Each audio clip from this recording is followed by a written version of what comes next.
Ici, on est au Poirier-Piquet, à Viry-Châtillon dans le 91. Juste en face, il y a Leclerc. Et ça, c'est un des avantages qu'on a par rapport aux autres quartiers de la ville. Pour aller faire nos courses, on a juste à emprunter ce passage piéton qui se trouve aux abords de la résidence. Alors que les autres doivent forcément prendre le bus, la voiture ou marcher pendant longtemps. Mais au Poirier-Piquet, on est trop pressé, on cherche toujours à aller plus vite. Du coup, nique sa mère le passage piéton. On traverse en coupant la route directement. À la base, c'était vraiment dans l'idée de gagner quelques minutes sur notre chemin. Je dis pas qu'il y avait là une réelle nécessité, mais on avait trop la flemme de faire le tour et de prendre le passage piéton. Et parfois, on était juste pressé.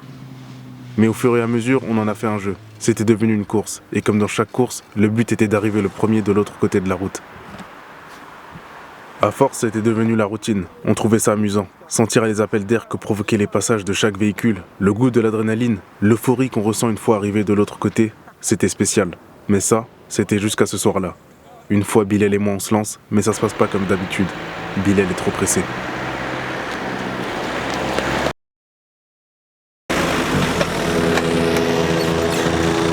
T'es sérieux, petit fils de pute là? J'aurais pu t'écraser là. Je paye toute ma vie là. Pardon, excusez-moi, vous n'avez pas vu. Bon, je vais pas te mentir, après ce soir-là on n'a pas arrêté. On faisait juste plus attention. L'insouciance de l'enfance, qu'est-ce que ça peut rendre con? Pourtant, figure-toi que le maître en matière de cette pratique, c'est pas du tout un enfant. Pour tout dire, c'est même un papa. C'est le papa de Schizo. Schizo, c'est lui. Kevin de son vrai prénom.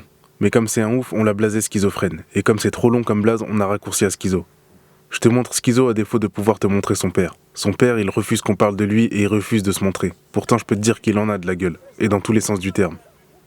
Au-delà de son franc-parler, de son habitude de dire les choses de manière très crue, sans jamais oublier ce zeste de vulgarité dans la plupart de ses phrases, le père de Schizo a une lourde déformation au niveau du visage. J'ai jamais réellement su l'origine de cette déformation, mais je crois qu'à l'ancienne on m'avait dit que c'était dû à un accident et qu'il était déjà comme ça quand Schizo est né. Il a une vraie gueule, et c'est la meilleure gueule qui soit, parce que cette gueule elle veut tout dire. Elle converge tellement avec son tempérament, brut, authentique, vrai, souriant. Elle est emblématique. T'es pas dû pour épiquer si tu te reconnais pas dans cette gueule. Parce que ouais, en fait, c'est pas un visage qu'il a, c'est vraiment une gueule, tu vois. Dans toute sa splendeur, dans toute sa beauté, dans toute sa force.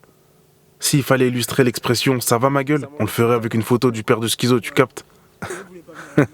Laisse tomber carrément, je m'arrête là. Tu vas commencer à être jalouse parce que toi, t'as vraiment une gueule au sens propre du terme, et je te complimente pas comme ça.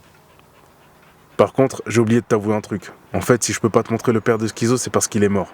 Ici, sur cette fameuse route. Pourtant, comme je t'ai dit, c'était lui le maître en la matière. Il traversait pas pour s'amuser, lui. Il avait juste pas de temps à perdre. Sauf qu'une fois, il a traversé, et malheureusement, c'est pas du temps qu'il a perdu, mais c'est sa vie. Ce qui m'a marqué, c'est que selon la personne qui l'a percuté, le père de Schizo a fait un sourire à 1/1000e de seconde avant l'impact. Comme un signe d'acceptation du destin. Comme pour accepter le fait d'avoir joué et d'avoir perdu. Au moins depuis ce drame, plus aucun petit a continué à traverser la route pour rejoindre Leclerc. Donc de ce point de vue-là, ça va. Mais depuis ce jour, mon quartier, il a plus la même gueule.